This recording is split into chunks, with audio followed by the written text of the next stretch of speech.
Welcome to the Death Taco Podcast. I'm Chris, and today I'm joined by Josh and Francisco. What's up, boys? What's up? What's up? So today we're here to... That was not at all awkward. Today we're here to talk about Hell House LLC, made in 2015 by Steven Scagnetti. So you've been gassing me up to do this one for a while. Yes, sir, I have. And you've never seen this. No. You are our blind eye. Yeah. Our baby face. Mm-hmm. Our unbuttered biscuit. Sure. I didn't know what to say to that. Is he going to keep going? Lewis and Clark. Everything, bro. So why'd you want to do this one?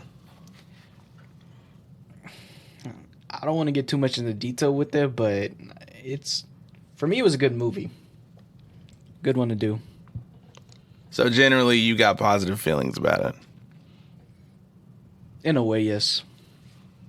And like also, I think generally, like critics-wise, this has done it pretty well. It's a pretty well-received movie.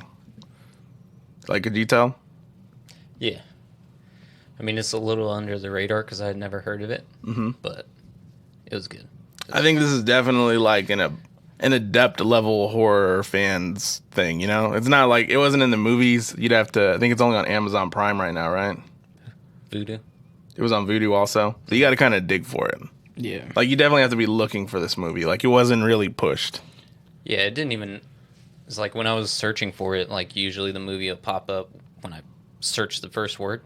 I had to type the whole fucking thing out for it to pop up. Yeah, because I think there's another movie called Hell House, right? Yeah. And for those who don't know what this movie is, it's a found footage movie. Came out in 2015. It's very reminiscent of, like, I'd say Paranormal Activity, I guess. Definitely Paranormal Activity. Mm-hmm. Like, imagine Paranormal Activity, but in a haunted house.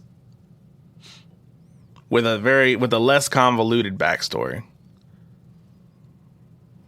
Yeah. Is that a safe way to describe this movie? Mm-hmm. Let's see. I know what convoluted means. And it's got this, like, mockumentary style. How do you guys like those in movies? Honestly, when I first seen it, I didn't know it was a mockumentary. I thought it was an actual documentary, so I legit came into watching this movie thinking it was all real. Because the way they started, I was like, oh shit, it is a documentary. I wonder how they're going to make this scary. But... So at what point while you're watching it do you go, oh, this isn't a documentary? From the beginning. After the second and third movie. Somewhere around the third movie, bro. This dude told me, like, the whole time I was like, okay, it's a documentary. But, like, as soon as the movie started, it's like, no, these are actors. Yeah. Yeah. Especially the mockumentary part, like with the fake news anchors, the fake experts. Yeah. Those guys are not necessarily... That old guy just, like, killed it. It's not that like I said, we can't really tell what people's acting is like. Well, I can't. I don't know if you guys are comfortable speaking on that. But for me, like, there's just the dialogue is cheesy. Mm-hmm. And that's kind of what throws me off. For, like, mockumentary style films. Yeah. Well, I think what helped me out is when I seen it, it was like kind of poor quality. So it looked like an old ass documentary for me. So that's why I said for me it looked like legit. So it's similar to like my experience when I saw VHS for the first time. Yeah. Like it looked like some bootleg, like, oh, I'm not supposed to be watching this shit. Yeah, exactly. Like I said, it was just poor quality, but then when I seen it at a better quality, I was like, oh, okay, it kind of looks a little fake now. So how did you watch it? Did you just like bump into it or? Actually, the first time I seen it was last year for Halloween. I was just looking at like top 10 horror movies or good scary movies for that time, and that came up, and then I started reading and said it was a documentary, so I was all like, I guess I'll check it out, see what it's about. And so, like I said, when I seen it, it was like poor quality, so I was like, oh shit, this is an actual documentary. I was like, I don't know how this is gonna be scary, but I'll look into it. Yeah. Like, so my introduction to this movie was like 3 or 4 years ago when I was living in my apartment. So I've said before on this podcast, my favorite kind of movie is found footage. I love the video camera movies. And I remember, I think I was on Reddit or something, and somebody made a post like top found footage horror movies, and somebody recommended Hell House. That's how I just bumped into it.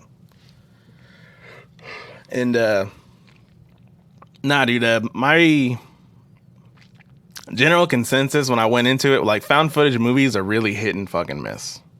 Mm-hmm. Yeah. Like, not being a horror guy, I don't think you would like be aware that there's some awful fucking found footage movies. I didn't like Paranormal Activity. Like right off the bat, or like Right off the bat. Yeah. how about Blair Witch? I liked that one. The camera, the only thing I don't like about like found footage movies, whatever, is the shaking of the camera. Like that shit. Bro, that's an it hurts. impossible fucking argument to beat. It just hurts my eyes. Like that's my only thing against them. You're not the only one who feels that way. Like, people who really, really dislike found footage movies, that's like probably 75% of the argument most of the time. Which in that case, if you're watching this, you know, I like found footage. So you're not going to get like a fuck this movie just because of the shaky cam out of me, you know? Yeah. Yeah. That, and there always seems to be a part where, like, at the very end, fucking person dies and the camera falls in the perfect way to catch them, like, falling, staring at the camera or some shit like that. You know, it's always like some, like, corny way of them, like, showing more or whatever the fuck, you know? But, yeah, Well, because, I mean, if it didn't, bro, the camera would just be pointed at the ground. that's fine. You can like base it off of sound. You don't have to like. So it'd be more realistic to you if that happened. Yeah. Yeah, so I was saying found footage movies, there's bad ones and there's okay ones. To be honest with you guys, it's really hard for a found footage movie to be like great, in my opinion. Most of these are going to be in the realm of okay. Like, how many found footage movies are you like, yo, I got to show this guy this found footage movie? Hell House actually is one of them. But honestly, you probably, like you said, you didn't like Paranormal Activity, but I did. Yeah, like No, because when did you see it? Like years after it came out, or in the movie theater? not in the movie theater, but like at home. Like as soon as it hit DVD, I had it. It wasn't very good. I mean, I liked it. Like I said, it creeped me out. The way I see found footage like that, it'll have success is like if it kind of keeps it a mystery. Like if it doesn't show the ghost or the monster, whatever it is, if they don't show that, it'll leave you to your imagination. So it'll affect you a little more. But if they actually show like what's right there and all that, I feel like that kind of takes the mystery away. It depends how well it's done. Like, you've seen Grave Encounters, right? Yeah, a long ass time ago. Grave Encounters, that's actually a better comparison for this. Because what Grave Encounters is it's like, you know, like that show Ghost Adventures? Mm. I swear to God, they pretty much just parodied the fuck out of that guy. And if, like, he had gone to some asylum and it ends up being, like, really fucking haunted. And, like, they show demons and shit. A lot of that, like, people with black eyes and their fucking eyes open hella wide. That type of deal. I fucked with it. Like, that's an example of them showing a lot, but I feel like it was done well enough that I enjoyed it. So, like, it can be done, but the effects have to be, spot on. Yeah. But like you said, sometimes the showing less, that's the whole thing with found footage and it being cheaper to make. Mm. So that's why they don't show a whole lot. Mm-hmm. I don't know. I like found footage movies. The only thing that bothers me is the shakiness, because my eyes are sensitive. But as far as like this one, like there was a little bit of backstory. Mm-hmm. They don't go too far into it, which was cool. You know, it keeps you guessing, keeps your mind wondering, whatever. But I don't know. I think for me, it's always the endings of the found footage movies. Ah, okay, you got me there. Now I know where I was going. So, another thing, I said this during VHS. There has to be a justifiable reason for the camera to be filming. Why the person is filming in the first place and why they continue to film is a good indication of how good a movie is going to be. Like, I can't think of any bad examples. I'm sure there's fucking some out there. But, like, I guess a bad example, fucking Cloverfield. Why is he fucking holding a video camera in the subway? Well, he said night vision. Maybe that's why. Mm-hmm. I've seen most of that movie. But, meh. Meh. I liked it because it was like Godzilla, but found footage. Yeah. But anyways. So, like, yeah. So, in this movie, I guess they're supposed to be documenting the haunted house, right? Mm-hmm. So, that's why they film. And then at the end of it, they do the mockumentary just because of that. So, the news people, the people doing the story on whatever happened, that's why they have the film. So, okay. So, those are all justified reasons in my head. So, that's just like one of the checks I do to whether or not I like a found footage movie. But you guys, so that was the build-up. So if you guys haven't seen this movie, I recommend you going to check it out and then coming back because we're going to spoil the shit out of this movie in a second. But all right, boys. So first things first, let's go ahead and get into Act 1. So Act 1 is the whole, what we were talking about, the mockumentary style shit with like the fake news reporters, the fake experts, the intro, the YouTube video of what happened that night. What were you guys' impressions during all that? So, first impressions when I first seen the movie. You thought it was real, so we don't need to hear from you. Yeah. Okay. Domo pitch. Hold up, let me get this out there real quick. So, I told this dude it was a real documentary. He was believing it. And don't say you didn't, because you were. He had to prove to himself that it wasn't a real documentary. So I told you about this, right? So he told me that it was real, and then, like, the whole time, like, as soon as they started filming, I was like, this looks real, or this looks fake. It's like, there's no way this is real. I was like, this looks fake as shit. Like, why are they doing this? And then he was like, oh, it's real. It explains it at the end. So then I, like, Googled it. I was like, oh, these are fucking actors, dude. Like, it's not real. One Google, bro, solved all those questions. Dude. Yeah. But, like, them being actors didn't take away from the scariness. So, just wanted to throw that out there. Like, it was still fucking with me. But, the beginning of it, I liked it. I liked how it started off slow, obviously, like, putting you out there, putting you in there. They show that footage of the people going in. And I think that's what, like, fucked it up for me the most. It pulled me out at first. Because most, like, haunted houses, bro, you can't film. Yeah. So I was like, okay, you can't do that, you know? I mean, some do, but usually it's got to be, like, something the haunted house is doing. Like, some staff there or some shit. Oh, maybe. Like, for promo. Yeah. But, I don't know. For me, that was kind of off-putting when they did the intro to the haunted house because, one, it looked like a mediocre-ass haunted house. It really did. Like, it looked like, hell, Worlds of Fun was better than that. Yeah, it looked like it would be like a short-ass tour type of thing. It looked like they were in somebody's garage. Mm-hmm. Mm.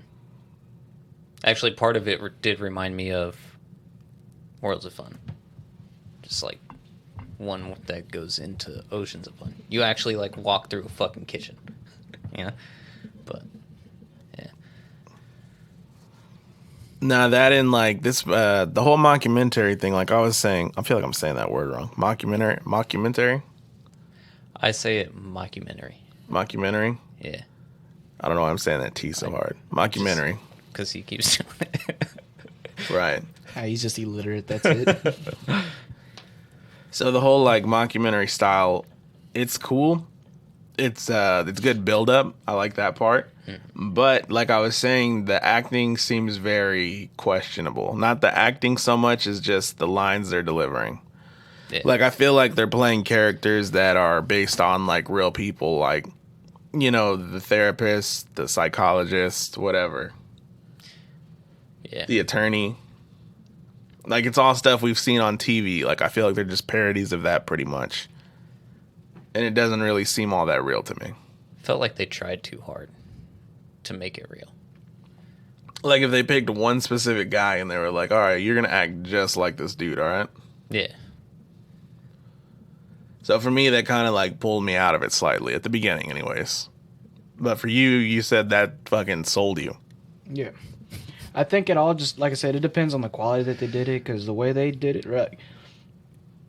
If you see it at a high quality, it does look a little fake, but if it's like, because I think, what year did they base it off of? It was like something that 2002. happened in 2002? Yeah. Was it? Yeah. So obviously you're not going to have footage that good from that year. So like if you had like 2009. Was it 2009? The movie came out in 2009, but they were basing it off of... The movie came out in 2015, and the documentary was in 2009. Why did it say 2002 on the screen? Where the hell did you see 2002? Put the movie on, I'll show you. Wait, I got it in the notes. Well, either way, it's 2002. like, I feel like if they would have had like more poor quality, it would have sold it a little more. Investigate. You have my blessing, I bro. ain't investigating that shit. It would just look a little more legit, but that's pretty much, like I said, what it sold to me, because when I was seeing it, it was like really low quality. I want to say probably like...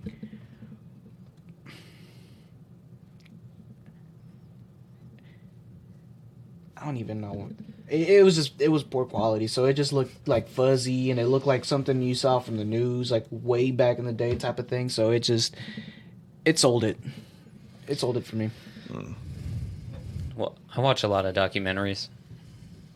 And So you're like, I know what the real thing looks like. yeah, it just kind of like didn't. Yeah. Well, and it's always the fake news lady that fucks it up for me.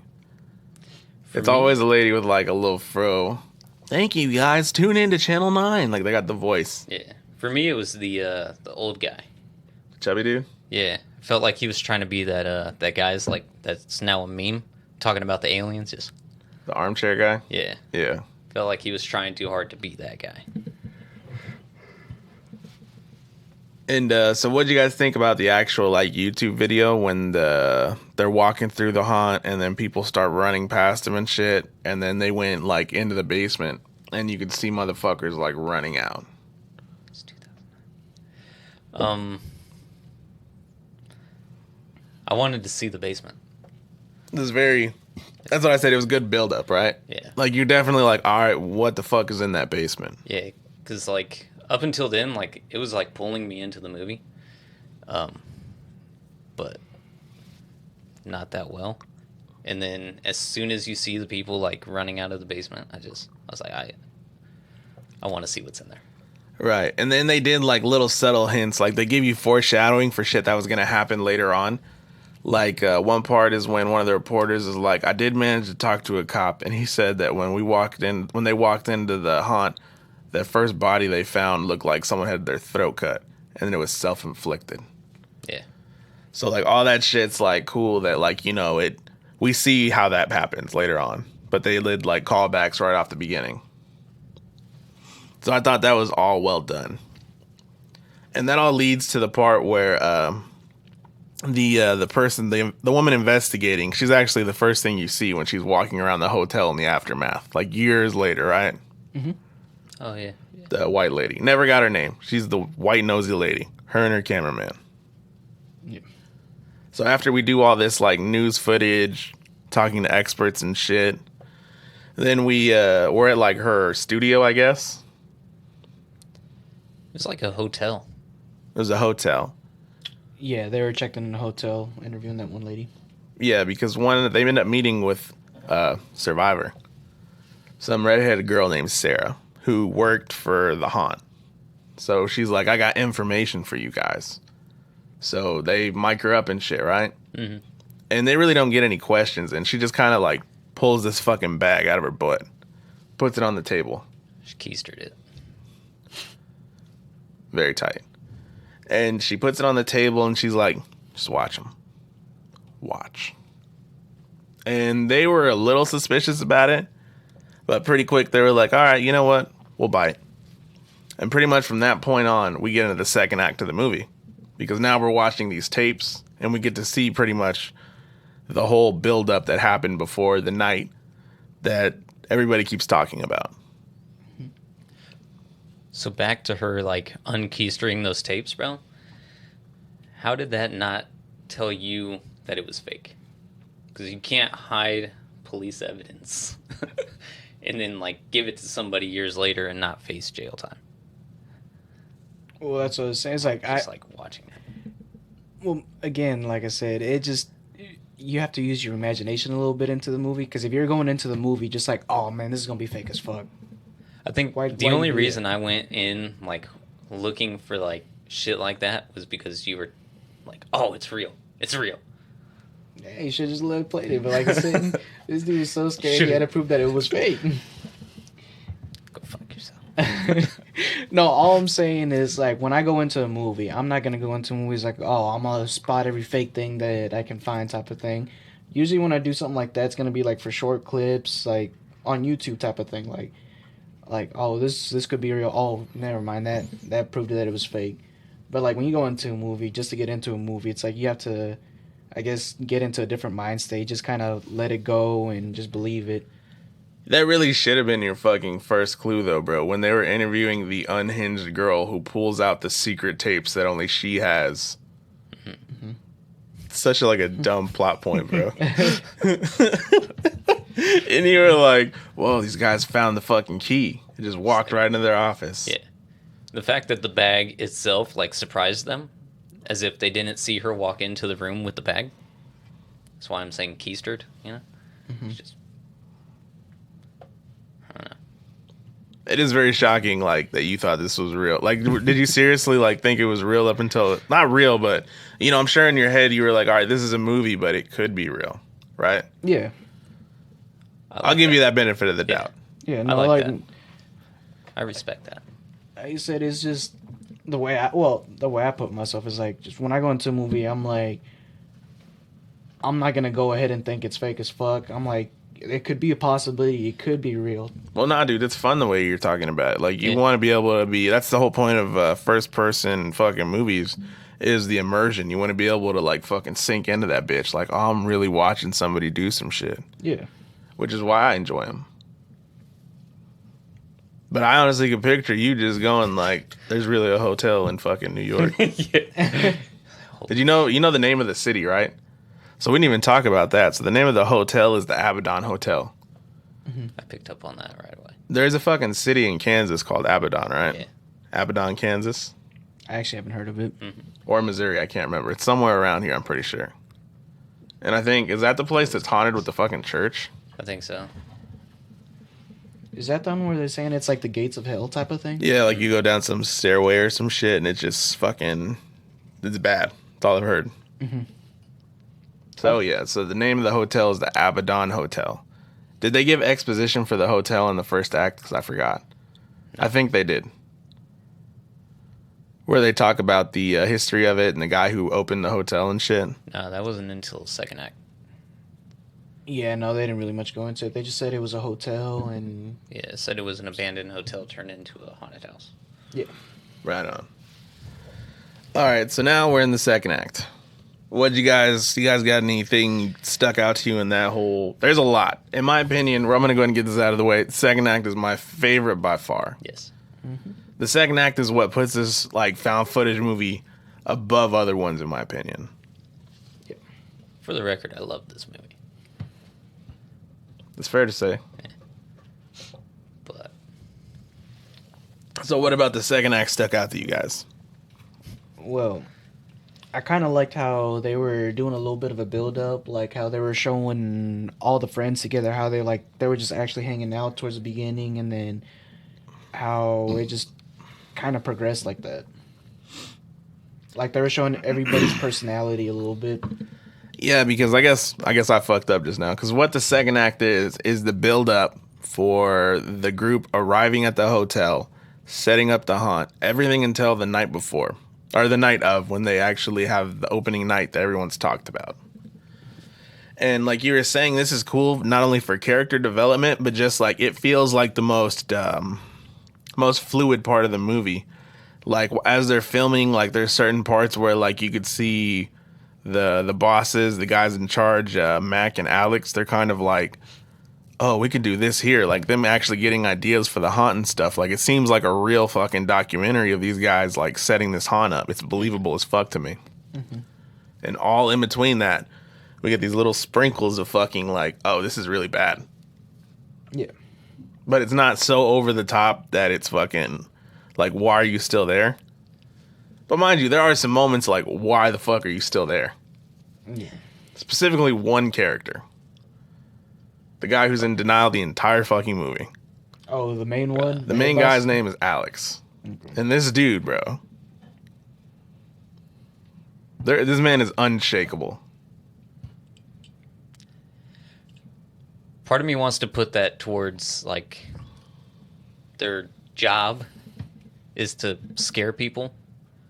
So you're obviously not going to be able to, like, let yourself be scared. Mm-hmm. You know? So I tried to, like, tell myself, like, okay, that's why he's not, like, running like I would.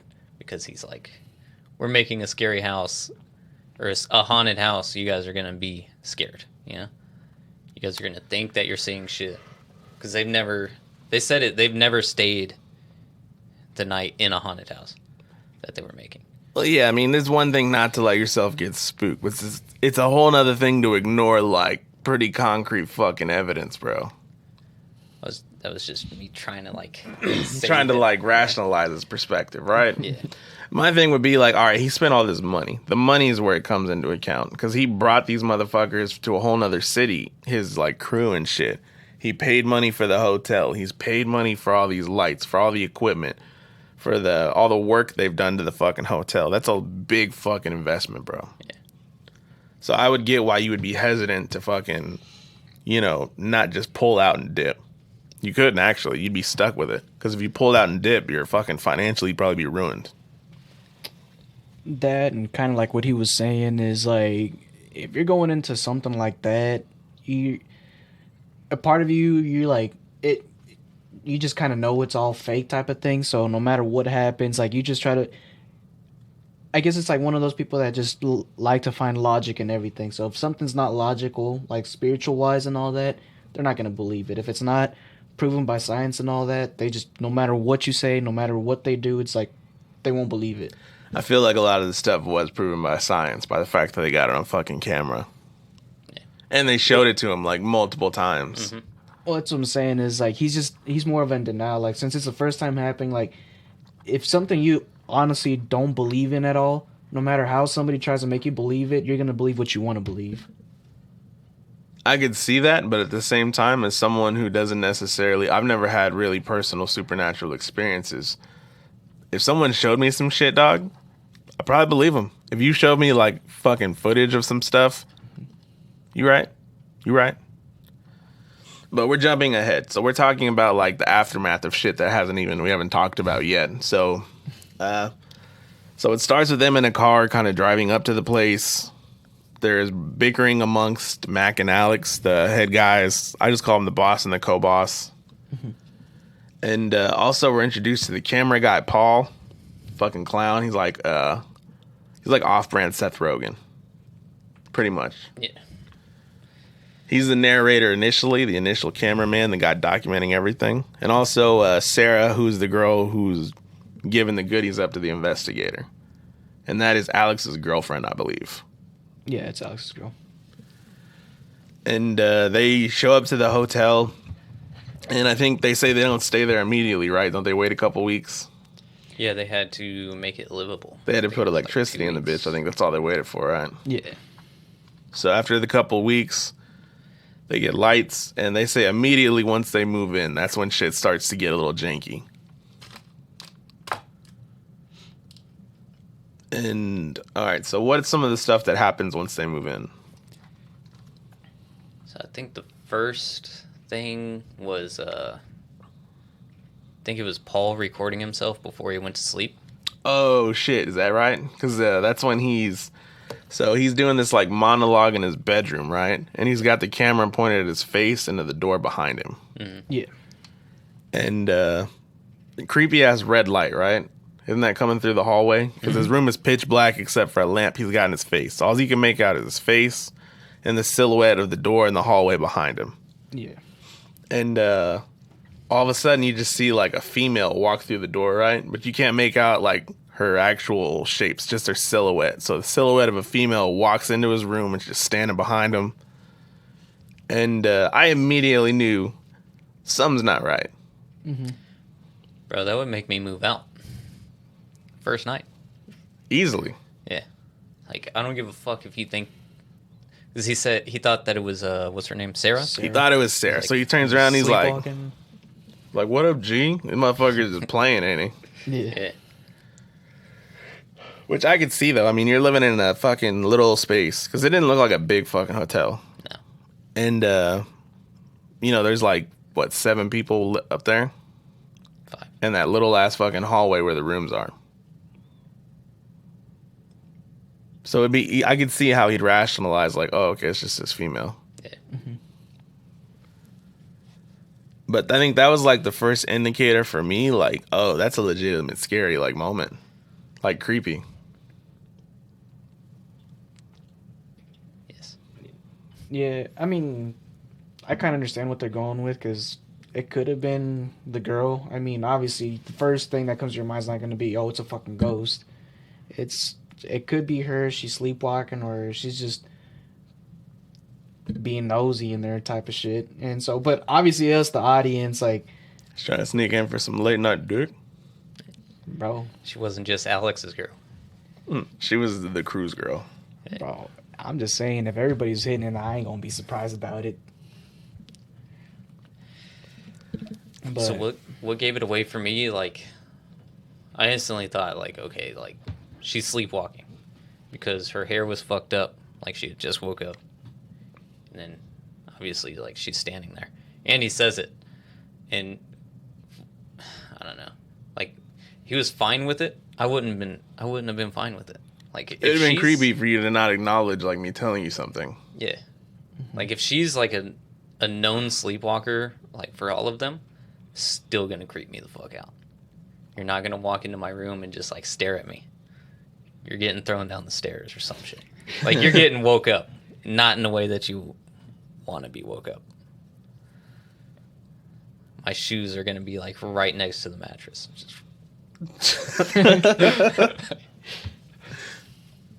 No, man. But before that, even we forgot to mention that while they're going through the hotel, like the first time they go inside, doesn't the basement have all types of like devil worshipping paraphernalia? yeah, all these signs up, fucking heels on the ground and shit. There's Bibles on the floor. There's fucking markings all over the wall. Other people's personal belongings. And, yeah, you know, it's all right. It's okay. But to be fair, I mean, whenever, like, someone is abandoned, someone's always going to draw some janky shit. That's even something I talked to my my cousin about recently. Is he said whenever he used to go to an abandoned places, and there'd be like markings and shit all over the wall. He said that he thinks that homeless people do that on purpose to like scare people away. Yeah. I'd believe it. So like, you know, it's not necessarily anything nefarious. It's just some fucking bum who's like, all right, I gotta do something hella scary so people don't come in here. Yeah, like, I don't know if I ever told you the story, but I did go to the abandoned hospital that's like in Argentine. I went there with my cousin and then these 2 other girls. Like, and actually 2 of the homeboys too. We went in there and just were walking around, and yeah, we saw like shit like that on the wall. But then again, back then I was a little ignorant, or more ignorant than what I am right now. But like I said, you'd see all this shit, and there was like, you know, the push doors and all that, and just it looked creepy. But at the same time, I just didn't pay too much mind to it. And obviously, we went in there knowing there's a possibility there could be somebody homeless, but we still just decided to go through. It's just the thrill of it, you know, the what do you call it? The Adrenaline. adrenaline, yeah. Adrenaline is just it felt good. So it was like you were curious about it, and we went there, and So you don't really think too much about it. no. We did that. There was an abandoned house in my neighborhood when I was growing up. We kicked in the side door, and there wasn't anybody there. Like, floorboards were torn up, pipes were like showing and shit. And like, you could see through the floor upstairs, and you could see through the floor like into the basement. So Like you see like all these like needles and shit. Like there was definitely somebody that was like staying there. They weren't there at the time though. But we went into the basement, bro, and there was like a fucking tunnel, like that led out. Like it looked like it would go like far enough to go under the street, and I don't know. We didn't see the end of the tunnel. Like some catacomb shit. Yeah, they wanted to go, and I think that's when like it hit me. I was like, yeah, no, like, let's get the fuck up out of here. That was when your like half white side went dormant and your Mexican side was like, no puedo, no puedo. I was with nothing but Mexicans. They wanted to go into the tunnel. I wanted nothing to do with it. So you were the smart one. Yeah. Good man. That's why you're here at this table today, sir. Yeah. Like, I told you about that when you moved into here. We checked out your basement. Yeah. So it your reminded you of? Your basement looks just like that one, just a little smaller. But like, because it was like right as soon as you get down to the stairs, there's a tunnel that just like leads on, and it wasn't the only house with a basement like that in the neighborhood. Like, a couple doors down, my friend Jimmy had a basement. So you said his basement has a fucking tunnel? Yeah, it has a tunnel at the end of the basement, and it just like leads on. Yeah, no. Yeah, that's some creepy ass shit. We gotta brick that bitch up. Nah, but all right. So back to the movie. So they've checked the basement. Now they're moved in. Paul's already seeing weird shit, and they start to set up the. They bring in like dummies and shit, like the not animatronics, but just straight up like just props, life size fucking clowns, ghouls, zombie looking people. It's pretty interesting. Mm-hmm. I like watching them set it up from nothing to actually putting the props out and stuff. Mm. And notable fucking props that they're putting out. They put one at a piano, and Paul calls him Hector. Creepy looking motherfucker. It's my boy Hector. And he looks like he's playing the piano. And in the basement, they put 3 clowns. 3 big-ass clown suits. Mm-hmm. And They make sure to know that they tell us that the heads don't move. The necks can't bend. Like, they can't turn the heads any direction. Oh, it was just on one. Was it just on one? No, they said all of them. I thought it was the biggest one, and that's why they had to face the other two's heads the same. I think yeah. Yeah, so just one couldn't turn its head. Mm-hmm. And so, okay, so the props are all set up. And now Paul's doing like this tour of the inside, like just kind of looking at what they've done so far, right? Mm-hmm. And he walks around the house. He's kind of scaring himself a little bit, playing around. He's still being goofy. And then he gets to the basement. And when he gets to the basement, he turns the corner to the top of the stairs from where the basement's at. And from there, he sees one of the clown suits just standing at the top of the basement, looking into the basement, right? Mm-hmm. So it scares the shit out of him, and he thinks it's one of his boys, right? I'm gonna just go ahead and say if he thinks it because he says he's like, Tony, what the fuck, man? And Tony's the tech guy. Mm-hmm. He's the guy setting up the lights and shit. So he's like, oh, Tony, what the fuck, man? And he puts the camera down and he kind of like laughs. And then when he puts the camera back up, the clown's head is turned at him, right? And it's looking right at him. Mm-hmm. And from there, he doesn't even really get scared at that, right? Because he just kind of goes, all right, whatever, man. And he just walks away. Yeah. And then he goes back to where he saw his boy earlier. Well, Tony's there. And he goes like, what the fuck? What the fuck, bro?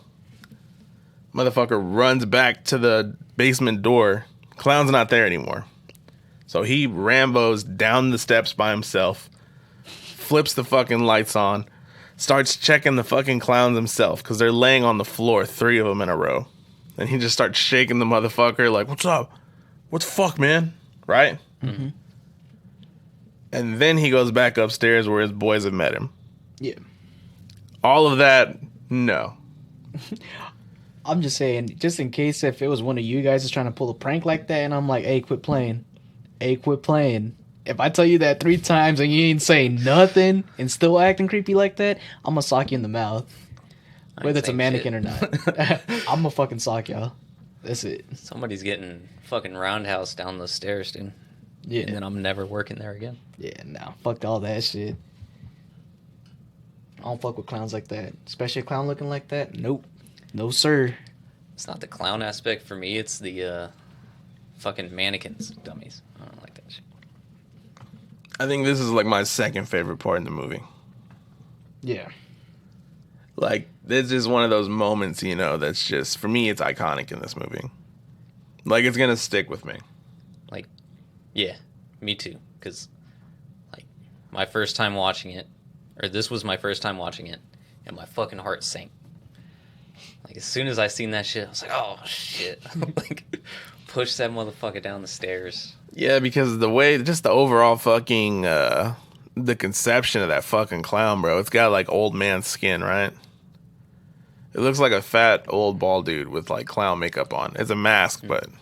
Yeah, it kind of actually looks like Captain Spaulding from House of a Thousand Corpses. Mm-hmm. But just fucking black eyes. Mm-hmm. I think it's a black and white, dressed up head to toe. Mm. And it just looks fucked up. Yeah, fuck that shit. But yeah, that killed me afterwards, though. After the fact, where he runs back into the basement to, like, confront this fucking clown suit.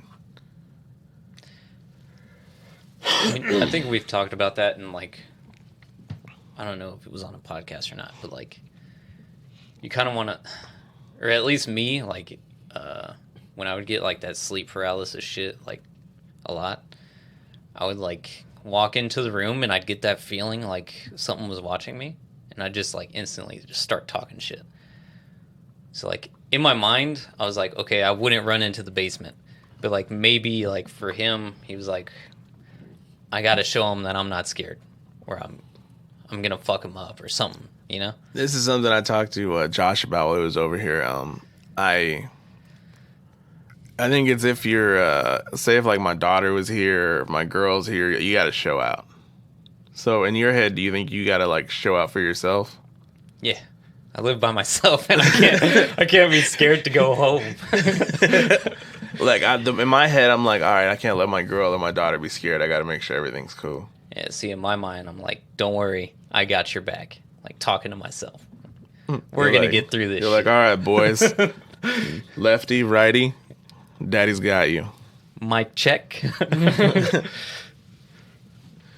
But no, man, so at this point, this is one of the things where we were saying that, and like I said, it's all filmed. So Paul presents this to Alex. I can't remember how the fuck they rationalize it, but they poo-poo this shit away quick as fuck. They were saying that... They're saying Paul was trying to fuck him. They think it's Paul was playing pranks because he's a clown. Because I guess, like, scenes that we don't see is, like, Paul just, like, fucking with everybody, is what they keep saying. Like, oh, it's another one of your pranks, you're just trying to scare us. Or maybe even, like, because, you know, they all were together in New York. They say in the Bronx or some shit, or Queens, I can't remember. I think it was Queens. And apparently, maybe, I guess there he was a fool also. Yeah. But so yeah, so that happens, and I can't remember if it's immediately after that. Do you lose sound? Oh, I can hear it in this one, just not this one. It's this chord. As I say, we kind of went a little ahead too. Before all of that, how Hector, how he's positioned, and all that, he's at a piano, right? Paul sits to him, starts joking and all that shit, and plays a certain song. And Foreshadowing is what he's talking about. Yeah. He plays like a little jingle. Yeah. Creepy ass fucking jingle. It was. Yeah, I don't. No, well, that's what I remember. No, they hear it, like it's a different night, and they hear a noise or some shit, and Paul and I don't remember their name. Paul and the red-haired guy, orange hair, whatever, the ginger. They meet in the hallway, and they look down the stairs, and it's that dummy standing there again, right? And then they like work up the courage to go past it, because I guess they like still hear something behind it. Mm-hmm. And they go and they see Sarah like standing facing the wall, like mumbling shit, like talking to herself. And they never say whether or not she sleepwalks, right? Well, they never say if she like sleptwalked before, but like they like wake her up out of it. She starts like screaming and shit. She was like talking backwards. So like I remember them like searching to make sure nobody was there. and then something scares them. I don't remember what, and they start like running back, and then they see that same dummy that was like at the bottom of the stairs, but he's in a different place. So then they like push I want to past say, him bro, and they go heard the upstairs. piano because they were looking for who was playing the piano, and then that's when they noticed that the dummy's moving. No, I think that was all after Paul. Yeah, because it's 'Cause, yeah. playing the same. Yeah, because I think they just. Yeah, I think he's. That's what I say. It's like. Oh, I okay, remember that's when they go to the I'm basement. pretty sure they see a different All right, dummy. we're jumping all over the place, so we don't need to like do every single detail. Yeah. I also forgot to mention other foreshadowing. So when they first get to the place, because I'm looking at this shit, it's helping. They go to the attic and they see like a chain hanging from the ceiling when they're exploring. Dude's fucking radio starts going off, all Silent Hill staticky. And as they're walking through the hotel, they see like a black shadow in the corner. This is before they even move in. Oh, they didn't see it, but like they like go back. The to camera it. caught it. Yeah. And also at the beginning, Paul's fucking going around the fucking hotel with the camera, and he like creeps on old girls like butt cheeks. And she was fine with it, Yeah. just like laughing it off. And bro, she was stupid thick. In the underwear, or am I remembering differently? She wasn't thick, but she. Nah, she was good. There was something there. Definitely something there. And and also we forgot to mention that actors arrive. Oh yeah. So the actors pull up. It's the two females and the one big guy. And right off the back, when they show up, they're flashing back and forth to the investigators, and the investigators are like talking about these people already, right? Because the big guy, I think his name was it Joey? I think so. It's something with the J. Because they hired a guy to stay in the basement. Because the cameras wouldn't work. Because they couldn't get feed to the basement. Also another sign that something's fucking up. But so they find out that they can't get feed to the basement, so like, we're going to hire a big muscly dude to stick him in the basement because they're going to have a half-naked chick strung up to the wall for the haunt. And so they're like, we just need a big, tough dude. And they hired the biggest puss known to man. Bro. No. Even when they're showing the dude, you're like, this isn't the guy for the job. That's true. He looked too friendly. Like, he just looked like a jolly fucking chubby dude. Yeah. And as soon as they show his face, they flash to the investigators. And the investigators like, well, you heard about old Joey, whatever the fuck, right? And they say, so we learn in exposition right off the bat that he escaped because we see him in the YouTube video and his clown suit run out while the initial tour is going through. Mm-hmm. And they say, like, you heard that... Didn't he refuse to cooperate with the investigators, and then he killed himself 9 days later? Yeah. So we know this dude's dead, but, I mean, we're introduced to him at the same time.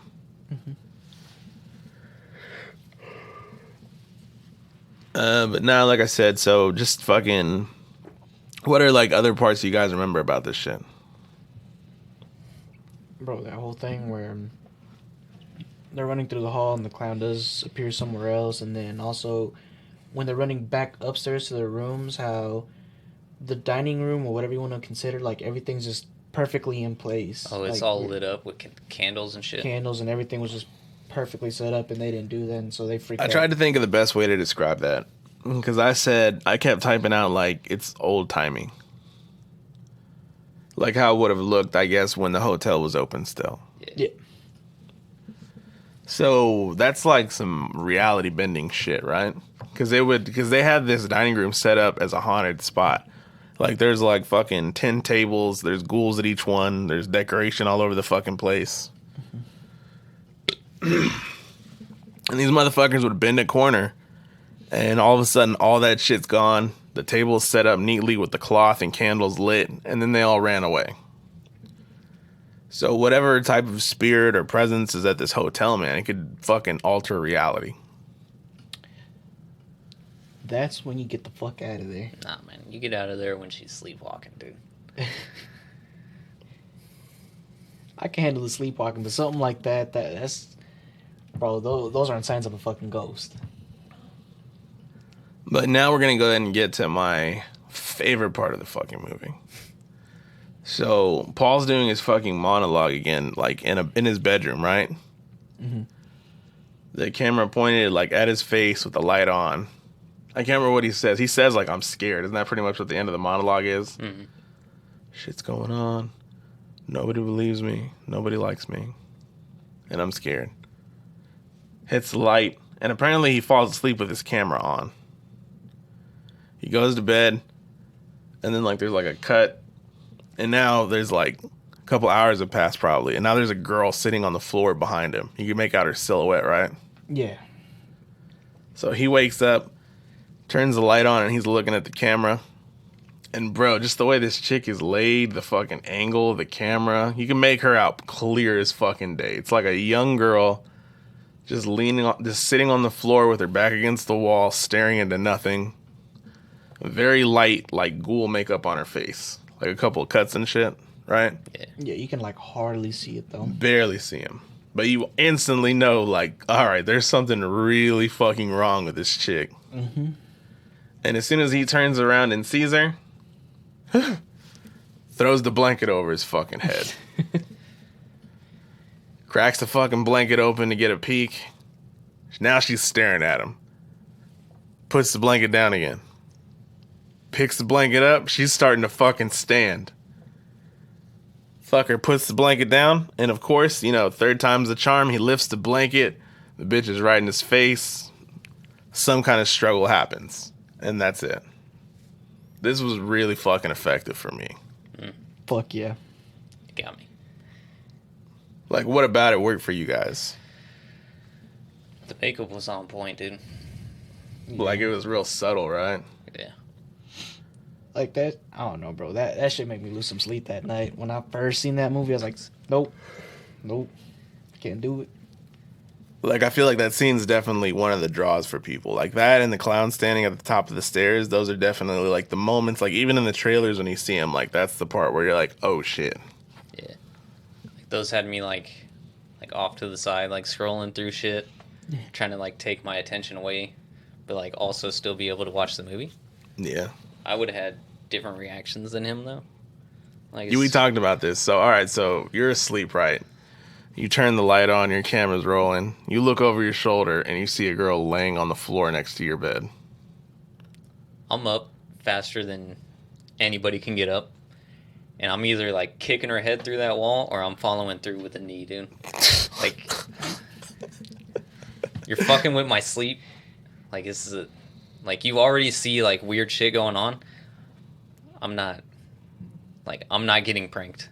You're getting fucked up. If it's a prank, I'll apologize after.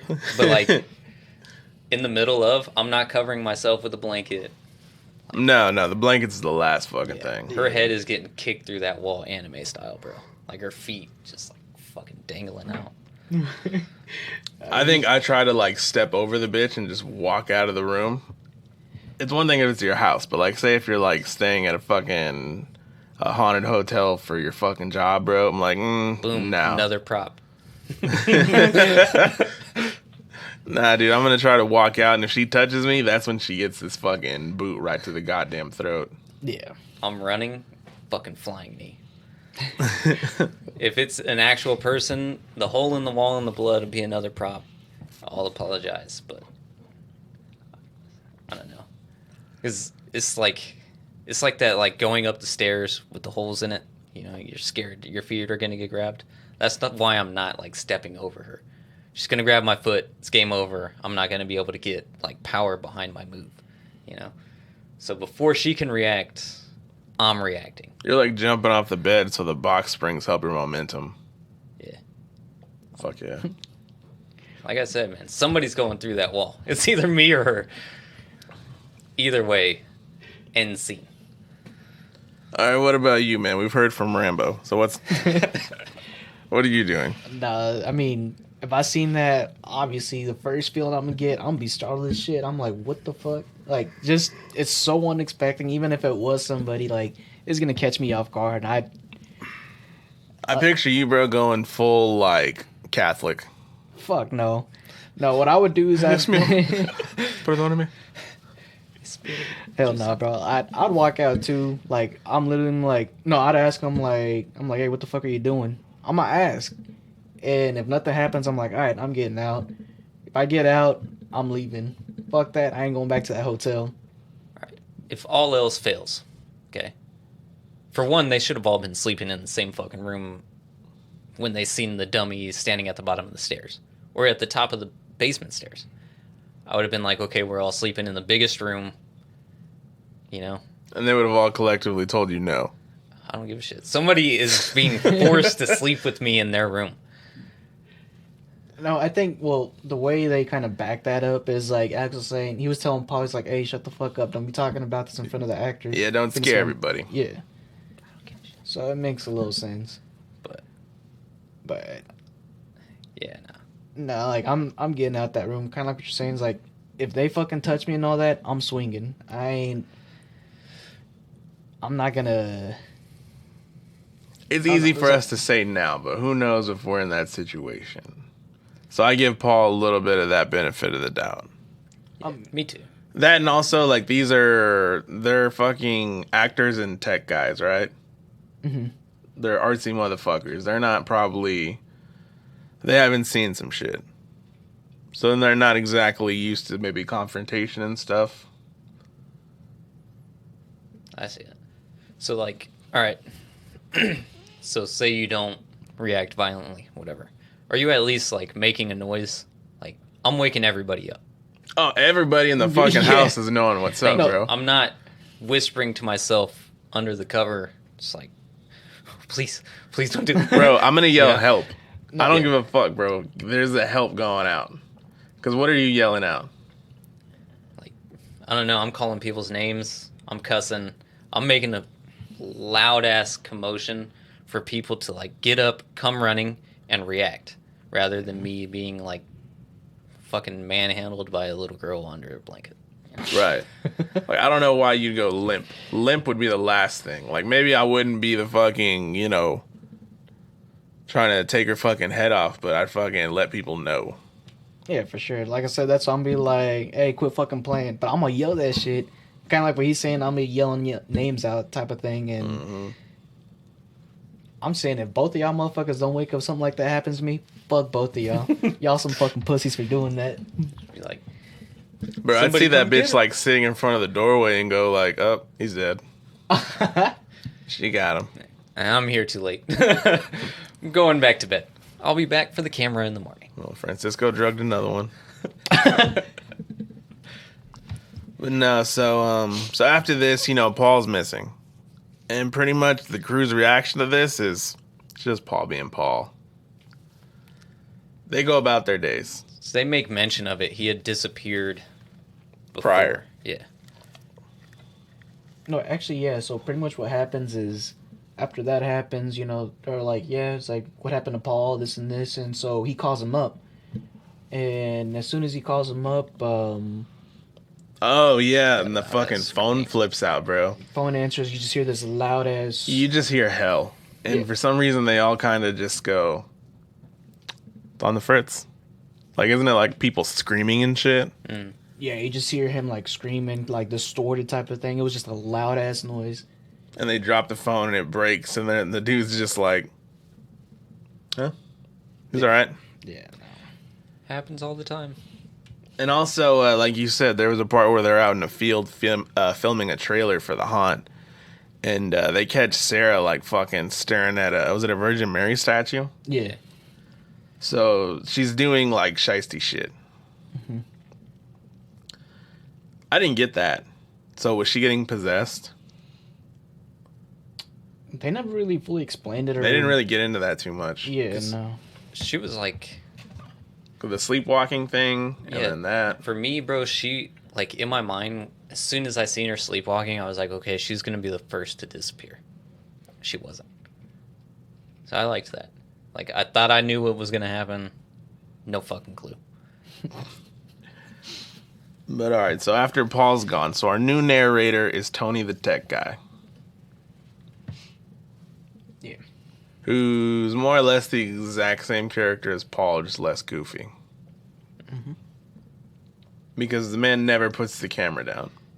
Now, this part seems questionable because Paul was the camera guy from the beginning. So it's like, all right, the camera is, his thing. But then this dude, like, why would he be filming the whole thing now? Because they said that they wanted it all filmed. Yeah, they want to document from how it starts to the opening of the haunt. Because even Tony asked Paul, he was like, so what are you doing? He's like, I'm filming. He's like, oh, so you're not doing shit like you always do then? Yeah. He's like, no, Alex told me to document everything and this and that, so. So they want to use it to see where they can improve next year or whatever. Right on. So once Tony takes over, what fucks him up? Because something happens that creeps him out. They hear the piano play. Yeah, they hear Wait. the piano. Before that, even, isn't there a part where Paul gets like locked in the fucking haunted house and they turn it on? Oh yeah. Like the light, they kill the lights and they turn on the strobe effect and shit. Yeah, they were gonna Yeah. walk through with the camera just to like see the shit in that. To Like, see how it looked, pretty much, right? Yeah. And he immediately. Did you guys see what he saw? Yeah, you just saw kind of like something pop out and then disappear, pop out and disappear. Did you see what it was? They zoomed in on it. I mean, it just looked like a ghoulish monster. wasn't it the dummy from the basement? Nope. No. It was the piano dummy. Oh, It was but- Oh, Hector, it was Hector? which made it even more terrifying when I realized that. Bro, I didn't even realize that. You told me, and I was like, oh, shit. Bro, he saw fucking Hector. That's what fucking fucked him up. Because they showed it. They zoom in on him with the fucking camera and freeze frame it. Mhm. I recognized it right away. I didn't recognize But it. I've seen this movie like 7 times, so. I thought it was just some random creepy looking thing. To be fair, for me, like with the camera moving so fast, and a lot of times, I think I rewinded it a couple of times just to like, well, it was like twice, but just to make sure, like, because I had missed it the first time, rewinded it, and then seen it. You know? Yeah. I didn't know it was Hector. They were boys, man. What the fuck? You would think. Hector. No, Yeah. he starts. Yeah, I honestly did not know that was fucking Hector. All I just remember is seeing a creepy thing come in and out, and then he was all like, "How many props are there here?" He's like, "There's 3 dummies." And so then that's after he starts kind of freaking out a little bit. Yeah. Fucking, alright, so back to Tony now. What happens with Tony? Because Paul's been the narrator the entire time, but once he goes missing, Tony picks up the reins.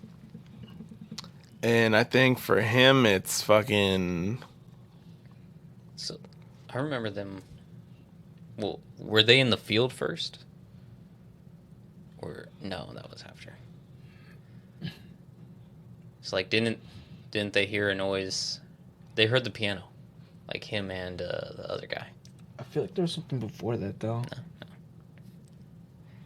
Okay, so right off the bat is when the part I'm talking about, where Tony wakes up at night and he hears the piano playing downstairs, Oh, so okay. and they think it's Paul because that's Paul's jingle apparently. So him and the dude Mac, that's the co-owner, the blonde guy with the curly hair. I'm colorblind, so I'm gonna be fucking his hair up. So they both go downstairs to check it out, and for some reason they run to the basement, right? Yeah. They hear footsteps. So like they get to the piano Nobody's and it playing. like stops playing, and then they like look at the door or some shit, and then they hear like a Bang on the piano. Yeah. And then they run to the basement because they hear footsteps. I'm not understanding why they went to the basement because they hear footsteps upstairs. But when they go to the basement, that's when we get a good scene. When the fucking Tony sees all the clown heads like turn to the side to look at him. And where do they lock themselves in, bro? look like a fucking walk-in freezer. It looked like a freezer. Yeah. And they're both kind of just like sitting in a freezer in the dark, like pep talking each other to get the fuck out, right? Hyping each other up. Yeah. Jerking each other off. That too. So they come out, clowns aren't doing nothing, and then they find Paul, right? Paul's laying on the ground. Now he looks all stoic and shit. Motherfucker doesn't have any emotions. So we can call him Soulless Paul, pretty much. Yeah. There was a part where, like, Paul looks at the camera in there. Like, the way his eyes were, bro, it got me. So just the actor looking at the camera scared you. Yeah. That's good acting, bro. It looks so real, yeah. It's like, oh, shit. It's like, oh. This motherfucker really done snapped. Yeah, fuck this guy. You could tell something wasn't right with that. Lock him in the freezer. Yeah, but so, all right. So after all of this, that's pretty much Act 2. I feel like we spent a lot of fucking time in Act 2. There's a lot of good shit. But that's like the meat of the fucking plot, though. The meat potatoes. So now we're in Act 3, the actual night where the haunt is opening up. This is hard to explain because a lot of like shit happened really fucking fast. This is where I started like rewinding it and shit. Yeah, because so like the actors are all there, everybody's in costume. Paul's asleep. He's not fucking at the little group meeting Alex is having. Mm-hmm. And also, oh yeah, I forgot. So after they find Paul in the basement, Tony tries to quit. Yeah, him and what's his name? Him and Mac were talking about like leaving, and then Mac says that he's staying. Tony's like, "Oh, well, if you're staying, I'll stay."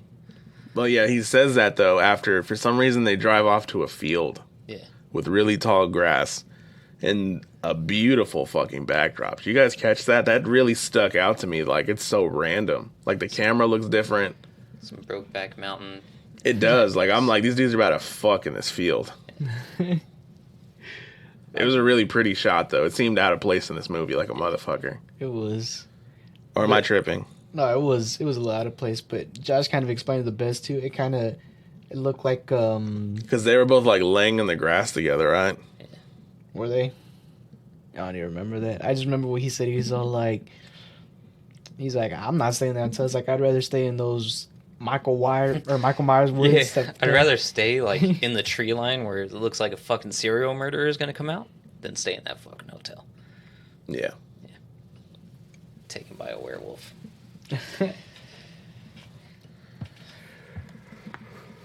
But no, so the haunt gets set up.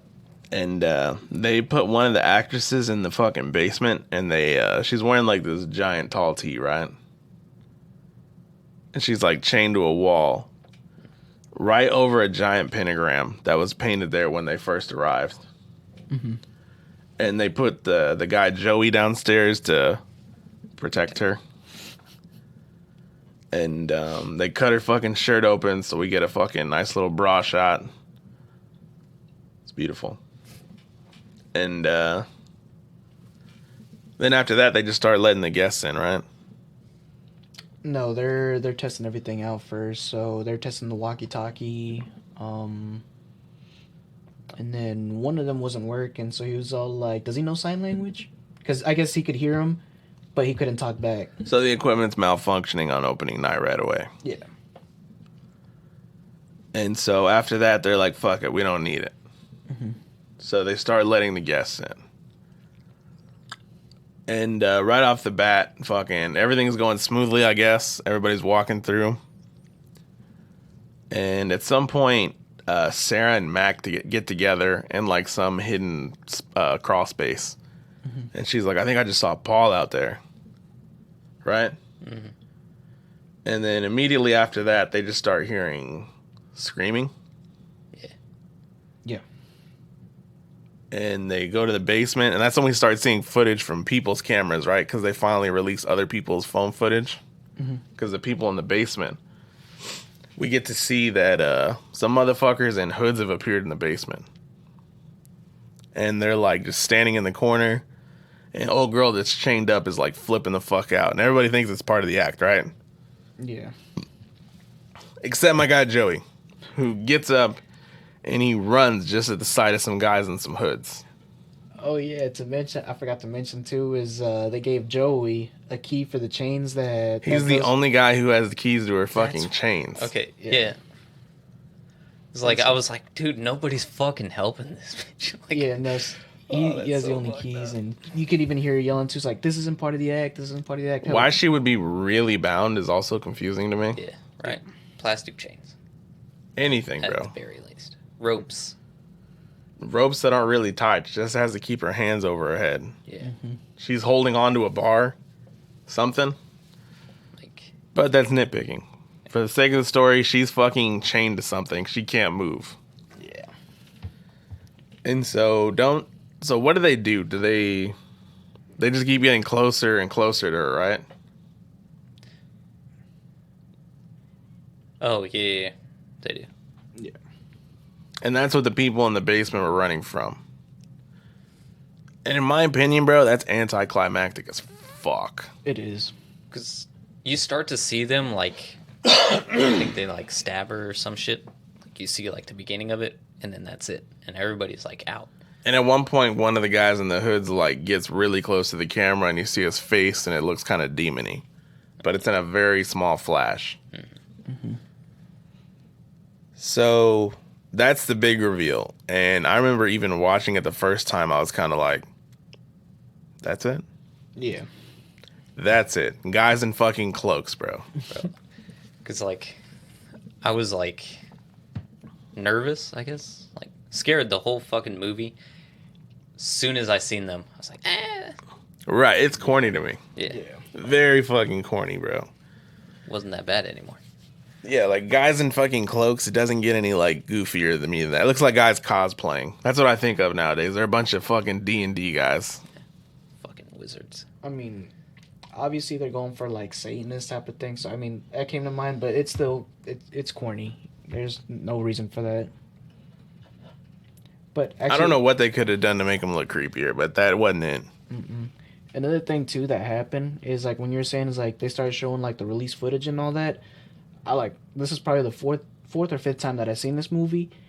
Something actually Josh caught was one of them was like they're going through the bar dining room or thing. the dining room, Yeah. and then they like turn to the left and you just see Paul just sitting there just not moving or anything. So they turn back to the doorway, and as soon as they turn around again, he's gone. He's disappeared. I can't remember if I caught that. Good eye. Because I think it was in, like, the original footage. That's the only reason I rewinded it. Is, like, the very first footage that you see at the beginning of the movie. Mm-hmm. It's like, okay. Because I'm pretty sure it was the same people walking through, whatever. And so I didn't catch it the first time. The second time they showed it, seen Paul sitting there, and it creeped me the fuck out. Yeah, like I said, I didn't catch that when he said that. It gave me a little bit of chills. So it was like, oh, what the fuck? So I feel like there's probably some other parts where we miss in the movie. Oh, there probably definitely is. Yeah. That was a good catch from Josh. Yeah, so after the excitement that happens in the basement, we get footage of the crew upstairs trying to get people out of the hotel now. They're like trying to have them go through different exits and shit, right? Mm-hmm. And at one point, one of the doors just kind of shuts in a group's face. So I think it's Max there, and he's kind of like, all right, guys, there's another one, don't worry. And he leads them out. And after this, we see Sarah walking around the haunt by herself, I think. Right? No. She goes up No, into because the attic, right? I think, I can't remember how it exactly happened, but it's like one of them on the radio's like, hey, something wrong's going on and all that. And even in like the first footage that they show before Act 2 is you just see Sarah like run across him going up the stairs. Yeah, she goes through that little, like, side door. Yeah, so like I said, that's part of the callbacks from the beginning. Like the first YouTube video, you're getting the context for why things you saw in that happened. Yeah. And so we get Max POV at this part because Max running around and he's seeing like random spirits like mixed in with like the dummies, like the girls again, the girls there, creepy as shit, bro. Yeah. And he sees the fucking dining room turn into that old timey look again with the candle set with the like dinner table all set up. I miss that. And it's at this point that he bumps into Sarah and they run up to the attic. And they see Alex up there fucking strung up. He's hanging, right? Yeah. By that chain. By the chain. And they don't notice that behind him, all the guys in cloaks are there now. And then they all just kind of zoom in on the camera, and that's how that part ends. Because it was Mac, right? He like runs up and he's like trying to like pick him up so he's not struggling. Mm-hmm. And Sarah's not helping her boyfriend at all. Fucking selfish bitch. And bro, I swear to God, as Alex was hanging, I can hear him like mumbling, like, "It's not real. The show's fine. We're not leaving." Yeah. Like, dog, that motherfucker was defiant until his death. Did they ever show what happens to Tony?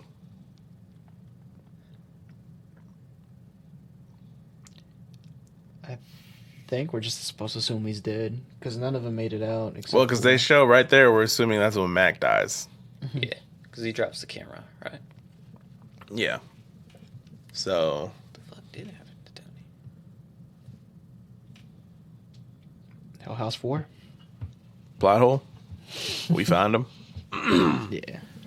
So now we go back to the fucking interview room that initially the whole thing started in. And I think this is more of like an epilogue.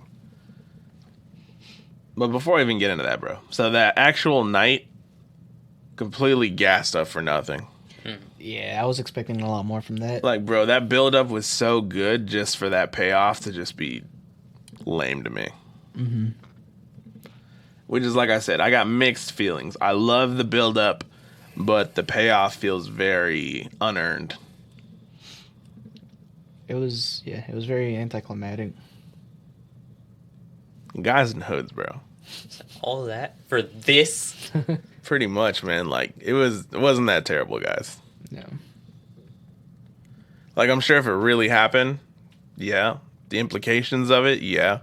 But the way they actually shot it, No. I think it's literally just the guys in hoods, bro. That might be what's fucking me up. Yeah, I think that's what killed it. I'm pretty sure if they would have just kept it kind of like a mystery and all that, it probably would have done a little bit of more of an effect. But showing guys in cloaks and hoods, it kills it. Imagine if they had just used all of the fucking dummies and shit. I was about to say that. Like if they had used the clowns or if they had used the girl, the ghouls. Because in the basement, it was 3 guys in robes, right? Well, there were 3 dummy clowns down there. They could have used those. And then that could have been why, what's-his-name, got up and ran out. They could have moved or some shit, right? Yeah. They get up, like stand up, like right next to him on his sides, and then like move towards her. I'm out. Fuck that. Like that right there is improvement in my head. Yeah. But I mean that's nitpicking. It doesn't take away from like the entire movie, but like I said, it just kind of sours the end for me. Yeah, it does. And also at the beginning, remember when they're filming and I said that they pick up like a shadow or some shit as they're walking around the house, like the very first time they go in? Yeah. I was pretty sure that was a guy in a cloak when I saw it the first time. And I remember immediately when I saw it, I was like, I really hope there's not guys in cloaks in this fucking movie. I honest to God, the first time I see it, I remember thinking like, I really hope that's not what like the main bad guys look like. Yeah. But no, so anyway, so that's the end of the third act, and now we get into the epilogue, which is they're back at the interview room, or in the hotel where Sarah's getting interviewed because she's escaped. And she kind of mentions, like, yo, I'm tired, so I'm going to dip, all right? I'm going to go to my room. And then as they're taking, like, her mic and shit off, she's having a conversation with the interviewee lady, and she tells her, like, you haven't gone to go see the hotel for yourself? Interview lady's like, no, we can't. It's locked or some shit, right? Yeah, she said she can't get a permit. It's locked and boarded up. Shit like that. And then old girl tells her, like, that's all that's stopping you? And this is the most curious fucking reporter of all time. She's like, oh. That was the spark. That was all she needed. Now she's on a mission now to go fucking see this hotel. She takes her and her cameraman. There's the guy reviewing the tapes that they've left behind. Mm-hmm. So the last part of this movie is her and the cameraman going to the hotel, while the guys are viewing footage. So they don't see the footage that we're getting to see now as they pull up to the hotel. Mm-hmm. And what we learn from this footage is that Sarah's dead. She got stabbed by Paul. Mm-hmm. And she falls on the floor covered in blood. Camera's pointed right at her face like you were talking about. And also at Paul, who's sitting on the floor leaning against the wall. She gets dragged away by somebody unknown as she's bleeding to death. And then Paul cuts his own throat. This is probably like the most blood in the entire movie, right? Yeah. Actually, it's the only blood in the movie, I think. Yeah, this movie had no gore at all. Except for that ending part. That was pretty gory. Mm-hmm. So we learned that Paul's the guy who cut his own throat that the cop was talking about at the beginning of the movie. Yeah. So we learn all of this as the fucking reporter is pulling up to the crib and they walk inside. This lady has a horribly annoying personality because she doesn't fear anything when she clearly should. While the camera guy has represents us, I think he's like, hey, we shouldn't be here. She goes to the basement. He's all like, I'm not fucking going downstairs. You're out of your fucking mind if you think we're going to the basement. And she's all like, oh, no, don't worry about it. Don't be a pussy. She audibly says that to him, right? Yeah. And they're still exploring the house, and they find the stairs to go up to the upstairs part of the hotel. And as they're exploring, they see on one of the doors 2C. Oh, actually, but before all that too, kind of like what you're saying is how we learn what happens to Sarah.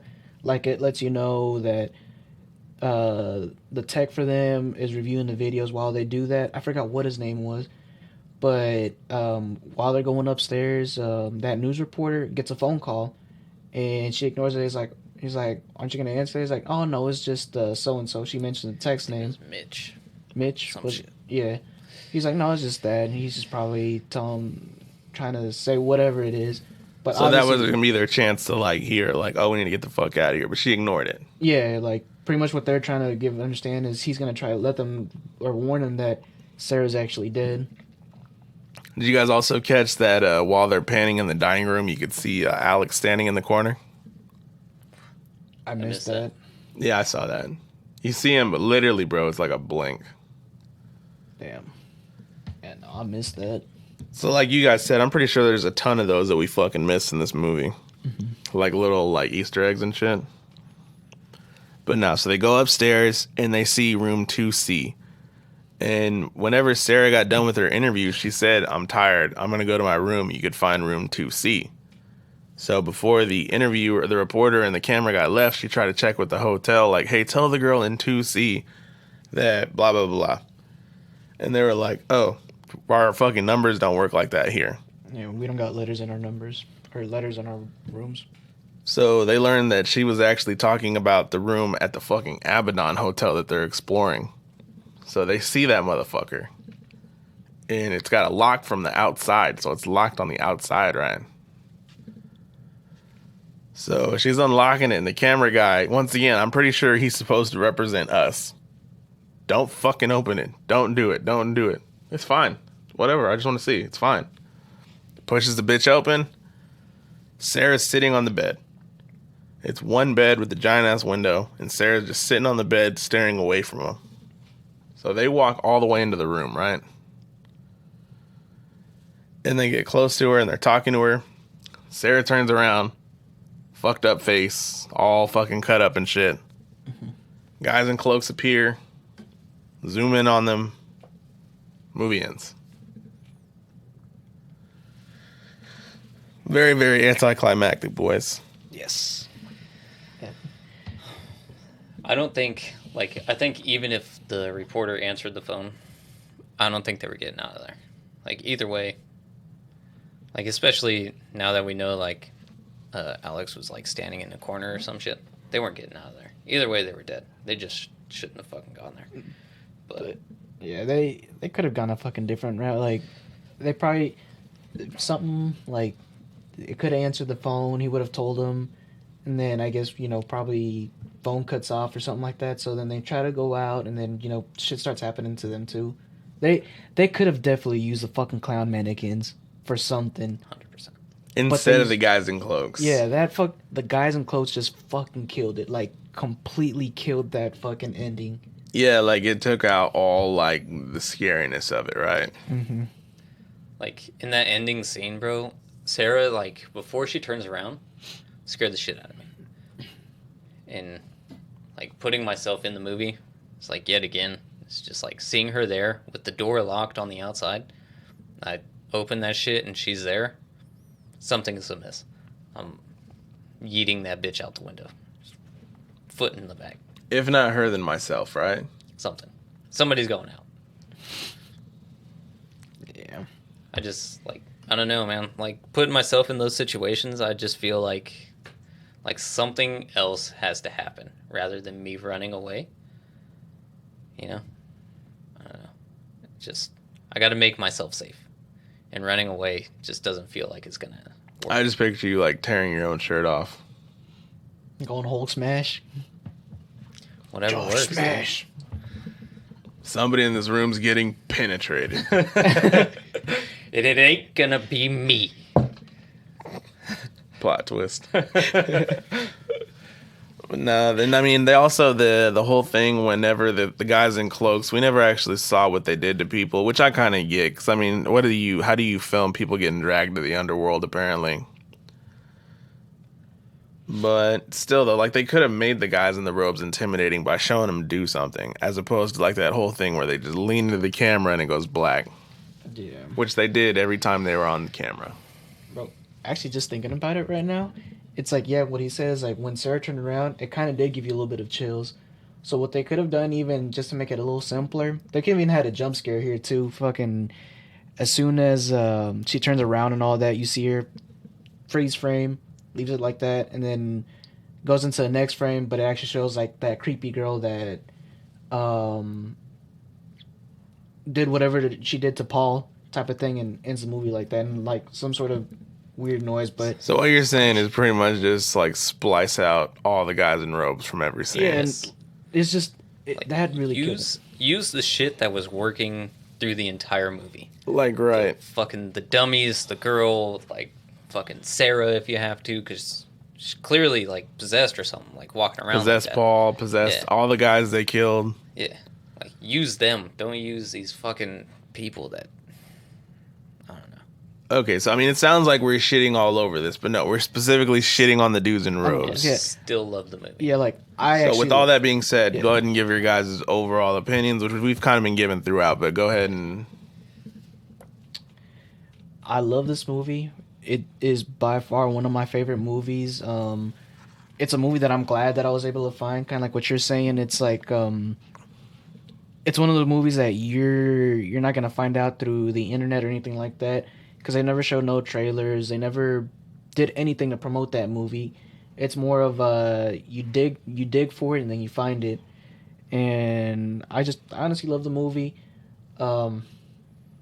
Cloaks, or the guys in the cloaks, did kill it, but honestly the movie's so good, like towards Act 2, that kind of helps it out a little bit. So you would call it a hidden gem. Yeah. About you? For found footage movies, like I said, I haven't seen a lot, but it's like definitely top 3. But I don't know. The ending doesn't like ruin the movie; it just like brings it down a notch, you know. Yeah. But the rest of the movie is so good that like So it takes it out of God tier for you. yeah, Yeah. I still like the movie though. Yeah, yeah. You know, for me, I think I'm in the same boat as Francisco, whereas, like, this is just a movie that, you know, not a lot of people have seen, so, you know, it's just, for me, it's a favorite for that reason in and of itself. Because one of my favorite things to do, why I do this podcast, is I love putting people on movies they've never seen before. So this is definitely, I know a lot of people haven't seen this movie, so I recommend, you know, fucking, to everybody, you know, it's fun. It's a fun fucking movie. You want to get scared, you know, especially during the build-up and stuff. Stuff with the clowns, the little girl. It's refreshing. in a day when there's so many found footage movies like Vatican tapes, fucking. I haven't seen that. I want to watch it. I've never seen it, but I've heard it's bad.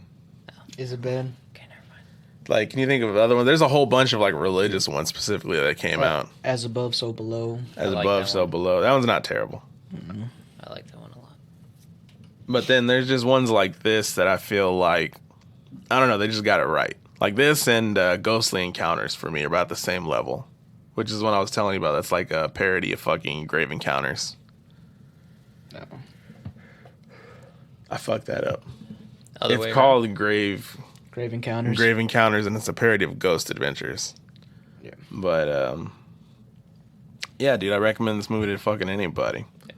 So let's go ahead and do the. What do you guys rate it? 1 to 6. I'll let you go first.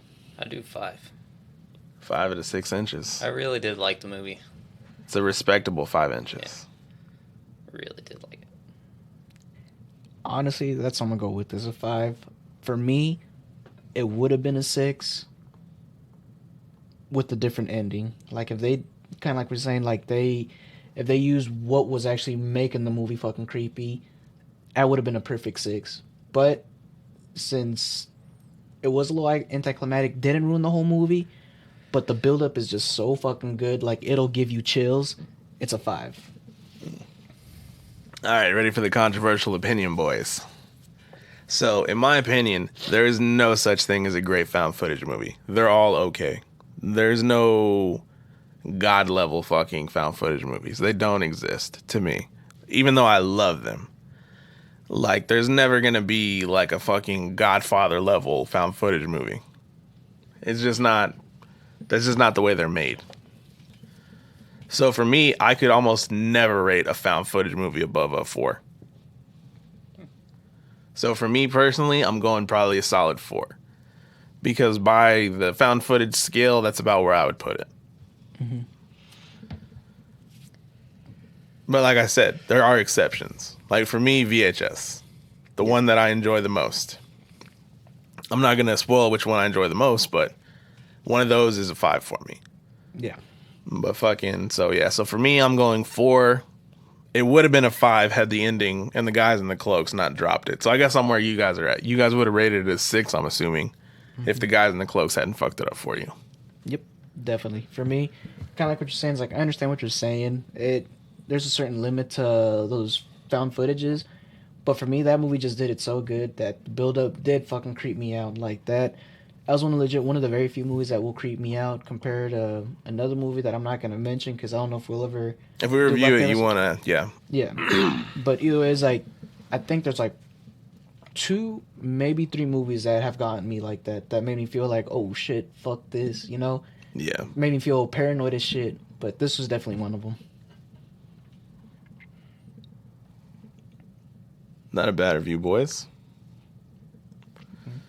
So, Hell House LLC. What the fuck does LLC mean? I didn't even look it up. All I know is like LLCs are usually for Is that a incorporation. copyright or some shit? Or like it's a corporation type of thing. Stands for something. Because I meant to look that up. What is an LLC? It's like lights. Limited liability company. So it means nothing.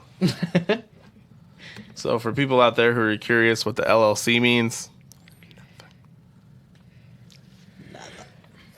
But, all right, boys. With that being said, we're going to go ahead and wrap this up probably. Francisco, do you want to plug your Twitch? Sure. If you guys want to follow me, I'm on twitch.tv/Poncho_KC. Right on. And I'm going to go ahead and plug the fucking... So if you guys are watching this, it's probably on YouTube. Check out the Facebook page, Death Taco Podcast. Also the Instagram. I'm on TikTok, Death Taco Pod.